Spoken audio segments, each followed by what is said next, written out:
Hayeng Fairengi mangani panba bachan panchami ko Saraswati puja gi matang da kitang khaminase hayeng se day 23 video se kitang thinglap na thare ko kitang mamang ngoi rap na tha boy di nungai ka bani ado hayeng se day 23 ni ko 23 gi Friday numit Fairen thagi mangani panba se mangani se panchami haiba ko khoi basanta ritu ana haina bado ado khoi maitai dana Fairen ni ado kan Saraswati ima Saraswati se kanano haragadi akoigi goddess of wisdom, speech, learning, music, creativity and refined intellect habaneba ko ado koi aina video se thagat chariba se maru oina satra sing board exam thagadaba satra sing gi damakta khalaga thagat chabani ko adi satra sing se hajik board exam lakpani na moida tension nga tane ba lai se lai pa ba matamda aduduna haidi moigi tension habadi aina padi pare adu hayeng kona aige expected marks se phangadra phangoidra habegi confuse leiba aduga khara mana lerikti paraga aise confident yam wat pa ko aduga ngamni di khalaga hotna base haidi consistent oina hotna daba kangu ko so ma confusion yam leiba haidi wakhanda charang na ba magi mind jing se wonder oiraga ko haidi charang na ga leiba satra singi dhamak ko ado Saraswati se khoi pi ngai da budi mayam tor e do hajikti pakna tawba se thengnadre ado sigi tawba se kari gi damakta akoina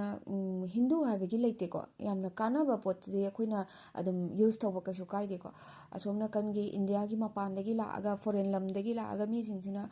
India da la aga lining lai shon tawriba mayam je moida kanai habadu benefit phangbagi damakta ni ko asidai da dharma akhoi gi meitai gi chatli Hindu gi chatli adu gi adagi amata nachadi kanaba pot to akhoi punna longmina si habani ko ado basanta ritu habase kaino hairagadi spring season haibane spring season sina akhoi gi wakhan jidai da kari porake haibada maje climate change tawbadana spring season aje mayamna khangnare ko mayon chongakpa haibane ado mayon chongba lakpa sida sigi climate siga akhoi gi mental siga yam connected oyeba aduna clarity haiba ma lakane ba mind sida aduga khitang spiritual oirakpa clarity oirakpa asidai da koina sigi matam jiga loinana koina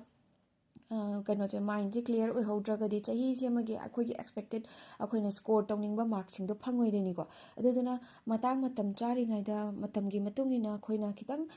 satra singi khalaga hona jabani share taw kano share taw jarapani mayamna su subscribe tawba kaubi ganu ko adu ritual ma sam tang tawsi ko satra singna any hostel da leiba oigera yum da leiba oigera modi kanna hajik lairik paraga honari bani na ko hadi moigi mind se de kamai to ihan hana ko ritual masa se adu ada mayam leite atai amta leite ko yam simple oi bani but powerful oi ko ado ihan hana cleanse to birani ko cleanse to se kamai na cleanse to dino hai taragadi aigi study table ko ado satra sing natraga su atopa work to wami na su yai ko magi workplace natraga study table se hanagi ariba pochai hadi kolom muk loigi babu oiro adagi notebook rough notebook ka che paktham thamaga che machet adu ata mayam thamba singdo loina lokthok piro cleanse tawroba loi adu lokthokpa matamda nangi negativity mayam singse block leiramba singdo loina chatkrane ba negativity singse loina chatlan bi khro aduga nangi phajana neithok khotok tana cleanse tawbiro aduga khwaidagi important oiba kari cleanse tawba loiraga ne candle amadi thanbiyo candle je duk katrasu yai ama tawdrasu yai candle habase with reason yam laire ko candle se light amadi soidana thanbiyo light ama se thalaga na minute yamdrabada minute ahum yamna kuina phamingai dum phai ko adubo haidi angang wakhanina yam kuina su phamase pama moy aduna yamdrabada minute ahum muk se phambiyo ba candle se thalaganda aduga isana isada ko promise tawjaw kari kamaina promise tawgani hai taragadi ai miga compare tawba tawroi ai isada yamna with discipline honesty ga loinana ai je lyric parage thamoi sengna honesty lyric parage habagi promise ama tawba ngasigi numitagi aduga affirmation haragadi ngasagi aigi mindset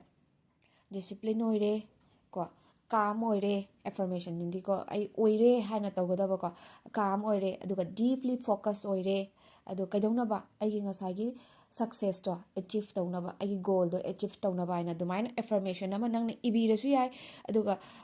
ꯏꯗ꯭ꯔꯒꯁꯨ ꯏꯁꯥꯅ ꯍꯥꯏꯗꯤ ꯄ꯭ꯔꯣꯃꯤꯁꯁꯤꯒ ꯑꯦꯐꯔꯃꯦꯁꯟꯁꯤꯒ ꯏꯕ ꯌꯥꯏꯕꯀꯣ ꯆꯦ ꯃꯆꯦꯠ ꯑꯝꯗ ꯏꯔꯒ ꯅꯪꯅ ꯑꯗꯨꯗ ꯊꯝꯕꯁꯨ ꯌꯥꯏ ꯊꯝꯗ꯭ꯔꯒꯁꯨ ꯅꯪ ꯋꯥꯈꯜꯁꯤꯗꯩꯗꯀꯣ ꯏꯕꯅꯗꯤ ꯈ꯭ꯋꯥꯏꯗꯒꯤ ꯕꯦꯁꯅꯤꯀꯣ ꯑꯗꯨꯃꯥꯏꯅ ꯇꯧꯗꯅ ꯄ꯭ꯔꯣꯃꯤꯁ ꯑꯃꯁꯨꯡ ꯑꯦꯐꯔꯃꯦꯁꯟꯁꯦ ꯇꯧꯕꯤꯌꯣꯕꯀꯣ ꯑꯗꯨꯒ ꯑꯩꯅ ꯇꯤꯞ ꯑꯃ ꯂꯥꯁꯇ ꯍꯥꯏꯈꯤꯕꯗꯣ ꯔꯥꯍꯨꯒꯤ ꯃꯇꯥꯡꯗꯅꯤꯀꯣ ꯔꯥꯍꯨ ꯍꯥꯏꯕꯁꯦ ꯀꯩꯅꯣ ꯃꯥꯗꯤ ꯏꯂꯨꯖꯟꯅꯦꯕ ꯑꯩꯈꯣꯏꯅ ꯑꯦꯛꯁꯄꯦꯛꯇꯦꯠ ꯇꯧꯔꯒ ꯋꯥꯈꯟꯗꯤ ꯃꯌꯥꯝ ꯁꯥꯒꯠꯂꯨꯔꯒ ꯍꯌꯦꯡ ꯀꯣꯟꯅ ꯍꯦꯛ ꯔꯥꯍꯨꯒꯤ ꯗꯁꯥ ꯃꯇꯝ ꯍꯥꯏꯕ ꯑꯃ ꯂꯥꯛꯑꯦꯕꯀꯣ ꯔꯥꯍꯨꯒꯤ ꯗꯁꯥ ꯃꯇꯝꯁꯤꯗ ꯃꯤꯁꯤꯡꯁꯦ ꯍꯥꯏꯗꯤ ꯃꯥꯒꯤ ꯀꯩꯅꯣ ꯑꯇꯣꯞꯄ ꯃꯈꯜ ꯌꯦꯡꯅꯤꯡꯉꯥꯏꯕꯨꯗꯤ ꯃꯌꯥꯝ ꯂꯩꯈꯔꯦ ꯔꯥꯍꯨꯒꯤ ꯗꯁꯥ ꯃꯇꯝꯁꯤꯗ ꯑꯌꯥꯝꯕꯅꯗꯤ ꯑꯐꯕꯁꯦ ꯀꯌꯥ ꯑꯣꯏꯒꯟꯗꯦꯕ ꯍꯥꯏꯗꯤ ꯋꯥꯈꯜꯁꯤꯡꯁꯤꯗꯩꯗ ꯏꯂꯨꯖꯟꯁꯦ ꯃꯌꯥꯝ ꯁꯥꯒꯠꯂꯨꯔꯒꯅꯦ ꯍꯦꯛꯇ ꯂꯥꯁꯇ ꯃꯃꯩꯗꯗꯤ ꯀꯩꯗꯧꯕ ꯀꯝꯄꯜꯁꯔꯤ ꯗꯤꯁꯁꯦꯇꯤꯁꯐꯦꯛꯁꯟ ꯑꯗꯨꯝ ꯂꯥꯛꯀꯅꯦꯕ ꯅꯤꯡꯕ ꯁꯨꯡꯊꯨꯡ ꯊꯨꯡꯉꯣꯏꯕ ꯑꯗꯨꯅ ꯑꯦꯛꯖꯥꯝꯄꯜ ꯑꯣꯏꯅꯀꯣ ꯔꯥꯍꯨꯒꯤ ꯗꯁꯥ ꯃꯇꯝꯗꯅꯦ ꯃꯤꯅꯒ ꯆꯦꯟ ꯆꯣꯡꯗꯅ ꯍꯥꯏꯗꯤ ꯀꯩꯅꯣ ꯅꯨꯡꯁꯤꯕꯒꯤ ꯂꯝꯕꯤꯗꯒ ꯆꯦꯟ ꯆꯣꯡꯗꯅ ꯇꯧꯔꯤꯕ ꯃꯐꯝ ꯃꯇꯝ ꯆꯥꯗꯅ ꯑꯗꯒꯤ ꯔꯥꯍꯨꯒ ꯑꯇꯣꯞꯄ ꯄ꯭ꯂꯥꯅꯦꯠ ꯈꯔꯒ ꯂꯩꯀꯣ ꯑꯗꯨꯁꯤꯡꯗꯨꯒ ꯃꯇꯝꯗ ꯀꯩꯅꯣꯗ ꯃꯣꯏꯁꯤꯡꯗꯨꯒꯤ ꯃꯇꯝꯗꯅꯤ ꯃꯤꯅ ꯊꯣꯛꯑꯣꯏꯗꯕ ꯑꯦꯛꯁꯤꯗꯦꯟꯒ ꯊꯣꯛꯇꯅ ꯁꯤꯒꯨꯝꯕ ꯍꯥꯏꯗꯤ